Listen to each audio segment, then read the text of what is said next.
Por que homens estúpidos sempre fazem isso? Maquiavel. Era uma noite como qualquer outra, até que ele decidiu agir, não porque era o momento certo, não porque havia pensado nas consequências, mas porque algo nele, um misto de orgulho e raiva, gritou mais alto que qualquer razão. A sala estava silenciosa, mas dentro dele havia um vendaval. Sêneca dizia que a pressa e a raiva são como ventos impiedosos que fazem o navio perder o rumo. Ele não percebeu, mas já tinha soltado as velas sem olhar para o horizonte. Eu já vi isso acontecer tantas vezes. Homens que confundem movimento com progresso, que acreditam que agir é sempre melhor do que esperar, que sentem o peso da própria impotência e tentam disfarçá-la com gestos rápidos, como quem apaga um incêndio com gasolina. Epicteto lembrava que o verdadeiro poder não está em fazer tudo, mas em saber quando não fazer nada. Porém, para quem não aprendeu a se conter, o silêncio soa como fraqueza e a pausa parece derrota.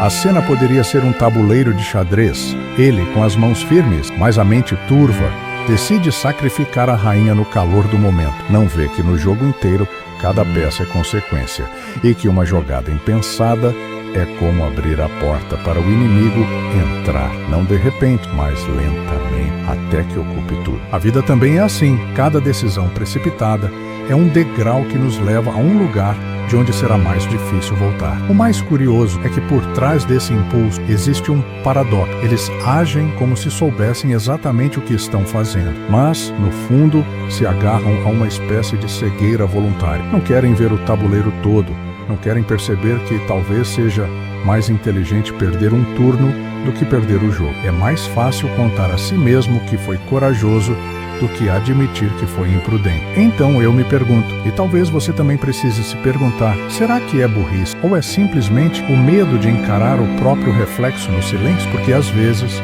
não é a falta de inteligência que nos derruba, é a pressa de não querer sentir, é a recusa de esperar que a poeira baixe, é a necessidade quase física de provar que ainda temos controle, mesmo quando já o perdemos há muito tempo. A ilusão da esperteza imediata. Existe um tipo de pressa que não tem nada a ver com velocidade. É uma pressa que nasce no peito, alimentada pela ansiedade de mostrar que estamos no controle. Ela não se importa com a direção, apenas com o movimento. É como o rio que, ao tentar correr mais rápido, perde a força e se espalha em poças rasas, esquecendo que seu destino era o mar. Quantas vezes confundimos agir rápido com agir certo e acabamos nos afogando em consequências que poderiam ter sido evitadas. No coração dessa ilusão vive a interpretação distorcida de Maquiavel. Muitos leem suas palavras como um manual para manipular, cortar caminho e vencer no curto prazo, quando na verdade qualquer poder obtido sem visão de longo alcance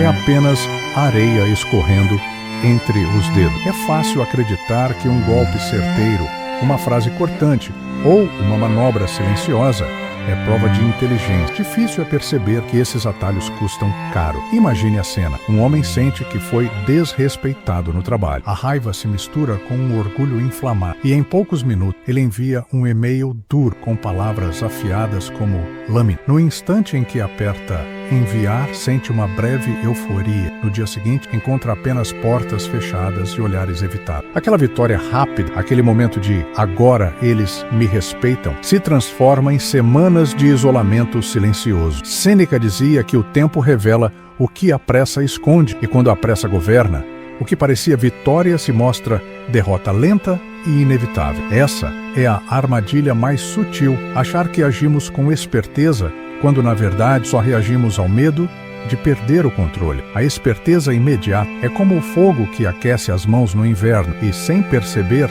incendeia a casa. É uma chama que fascina, que dá a sensação de poder no instante, mas deixa apenas cinzas para o amanhã. E muitas vezes o que nos prende nessa ilusão não é a ignorância, mas a recusa em admitir que poderíamos ter esperado mais um pouco. Porque esperar exige coragem. Coragem, para alguns, é mais difícil que qualquer batalha. O vício emocional da reação. Há um tipo de prisão que não tem grades nem cadeado, mas mantém o homem cativo como se fosse aço. É a prisão da reação imediata. Ela não precisa de um motivo grandioso para se acender. Basta uma palavra atravessada, um olhar que parece julgamento, um silêncio que soa como desdém. E antes que a razão tenha tempo de falar, o corpo já se move, a voz já se ergue. A decisão já foi tomada. É como se a mente fosse arrastada por um cavalo selvagem que corre sem destino. E Sêneca via o tempo como um território sagrado. Ele dizia que quem vive reagindo é escravo do instante, sempre à mercê dos ventos que sopram de fora. E é exatamente assim que o vício da reação atua. Oferece um alívio imediato, mas cobra um preço alto no futuro. É como beber água do mar para matar a sede. No começo parece resolver, mas só aumenta a necessidade, tornando-a insaciável. A imagem que me vem é a de um arqueiro na escuridão. Ele atira flecha, uma após a outra, apenas para sentir que não está parado. O som da corda sendo puxada e o impacto invisível no nada lhe dão a sensação de movimento, de ação, de que está fazendo algo. Mas a cada disparo, as flechas desaparecem e ele se encontra mais desarmado do que antes. Assim também é o homem que reage sem pensar. A cada impulso, perde mais de si mesmo, até não saber onde guardou sua última flecha. Esse padrão é traiçoeiro, porque se disfarça de coragem. Reagir rápido, falar alto, enfrentar de imediato, tudo isso é confundido com força.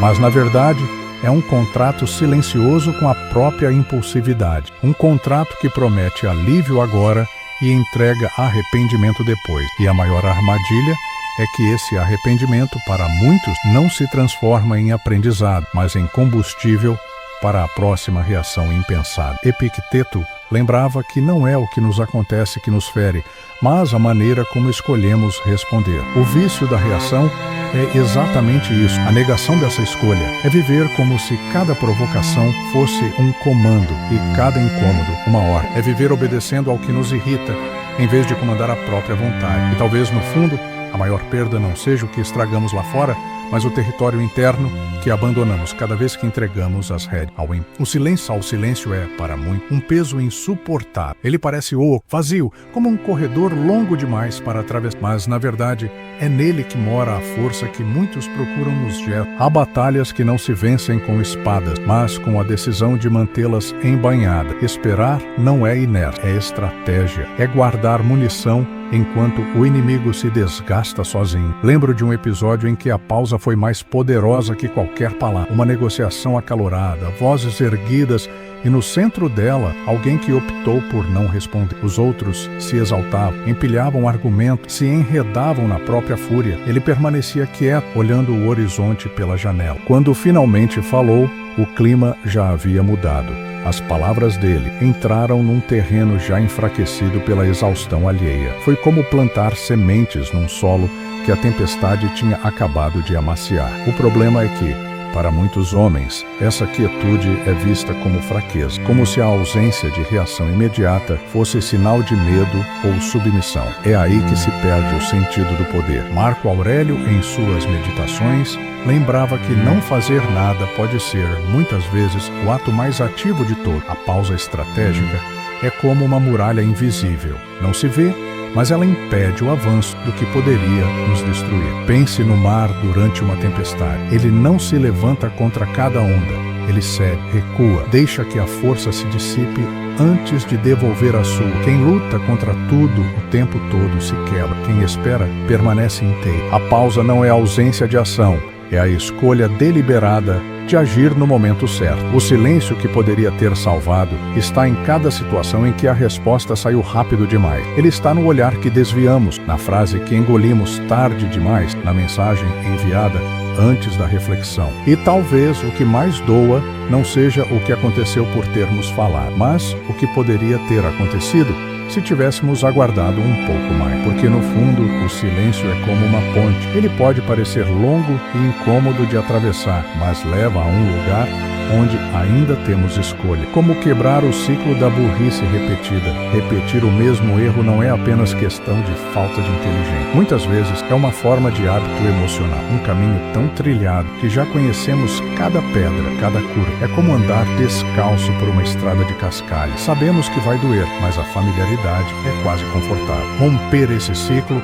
exige mais do que força de vontade. Exige lucidez para enxergar o instante exato em que estamos prestes a cair na armadilha novamente. O primeiro passo é perceber o gatilho, aquela sensação física e mental que antecede o impulso. Para alguns, é um calor súbito no rosto. Para outros, um nó no estômago ou um turbilhão de pensamentos atropelando-se uns aos outros. É nesse instante que a mente, treinada no estoicismo, pode se perguntar como essa ação vai parecer daqui a 1 ano. Essa pergunta não é teórica. Ela desloca o olhar para fora do turbilhão, lembrando que o tempo é um juiz mais justo do que o ego inflamado. Essa prática funciona como o ferreiro que observa o ferro no fogo. Ele sabe que, se golpear cedo demais, o metal se quebra. Se esperar demais, esfria e perde a forma. A decisão certa não vem da pressa, mas do domínio do tempo. Epicteto ensinava que a liberdade está em escolher a resposta e não em ceder ao comando do primeiro impulso. Treinar esse olhar de longo prazo é como fortalecer um músculo. A cada escolha consciente, a força cresce. Uma técnica simples é escrever, em silêncio, a resposta que a raiva exige naquele momento, e não enviá-la. Guardá-la como um artefato do que teria acontecido. Ao revisitar esse texto mais tarde, percebe-se o quanto ele era apenas reflexo de um momento, não de quem realmente somos. Isso não é repressão, é preservação. O ciclo da burrice repetida se quebra quando entendemos que nem toda reação precisa ver a luz do dia, que o poder de escolher quando e como agir é maior do que qualquer vitória momentânea, porque, no fim, a verdadeira inteligência não está em vencer todas as disputas, mas em vencer a mais difícil de todas, a disputa contra si mesmo. O poder de não cair na própria armadilha. Sêneca dizia que o homem que se domina é mais poderoso do que aquele que governa a cidade. Esse domínio não se conquista em um único ato grandioso, mas na sucessão silenciosa de pequenas escolhas que evitam o desastre. É o gesto contido, a palavra que não foi dita, o passo que não foi dado. O poder verdadeiro é quase invisível, mas como a raiz de uma árvore sustenta tudo o que está acima. Evitar a reação impulsiva é como desarmar uma bomba antes que o inimigo possa usá-la contra nós. O perigo não desaparece por si só. Ele precisa ser desfeito com calma e precisão. Quem aprende a esperar, a observar e a agir somente quando necessário, não se torna passivo, torna-se inatingível. O impulso é uma brecha e o autocontrole é a muralha que a fecha. Epicteto lembrava que a liberdade não é a ausência de limitações, mas a capacidade de não ser escravo nem do outro, nem de si mesmo. Há uma paz peculiar que nasce quando deixamos de ser conduzidos por aquilo que nos provoca. É como navegar em alto mar e, mesmo sentindo o vento tentando empurrar para fora da rota, manter as mãos firmes no leme. A imagem que fica é simples, um homem diante de um precipício. Ele poderia avançar, levado pelo calor do momento, ou permanecer imóvel, olhando a paisagem e respirando. Ficar não é covardia, é preservar o chão que sustenta os próximos passos. O silêncio nesse contexto não é a ausência de voz, mas a linguagem de quem sabe que nem toda batalha precisa ser travada. Nem sempre é burrice, mas quase sempre é escolha. E talvez seja essa a lição mais dura e mais libertadora. Perceber que o maior inimigo não é o que está do lado de fora, mas o impulso que tenta nos derrubar por dentro. Quando aprendemos a reconhecê-lo, não caímos mais na própria armadilha e descobrimos que a verdadeira vitória é poder olhar para trás sem se arrepender do que poderia ter sido evitado. E o vídeo chega ao seu último suspiro com uma imagem. O homem que se domina não precisa provar nada a ninguém, porque já venceu a batalha mais importante. Sêneca tinha razão. Governar cidade é tarefa para estrategistas, mas governar si mesmo exige uma coragem que poucos cultivam. Essa coragem não faz barulho, não aparece nas manchetes, não recebe aplauso. Ela vive no silêncio de quem recusa a briga desnecessária, no recuo que salva forças para o que realmente importa. Evitar a reação impulsiva é, de certo modo, como encontrar uma bomba no próprio caminho. É ter a consciência de que pisar com força vai destruir mais do que apenas o inimigo, vai destruir a si mesmo. Por isso, o autocontrole não é fraqueza, é a habilidade rara de desarmar o perigo sem estilhaço. É manter a mente lúcida quando o coração quer acelerar, é olhar para o veneno e não bebê-lo. Epicteto nos lembraria que ser livre é não ser escravo nem do outro, nem do próprio ímpeto. Isso significa que a verdadeira independência não vem de eliminar todos os obstáculos externos, mas de deixar de reagir como se cada obstáculo fosse um ataque pessoal. É caminhar no meio da tempestade com a certeza de que nenhuma gota de chuva pode ditar a direção da jornada. Pense na montanha que assiste, imóvel, as estações passarem. O vento pode cortar, a neve pode pesar, a chuva pode insistir, mas nada a faz se apressar. Sua força não está em responder a cada mudança, mas em permanecer fiel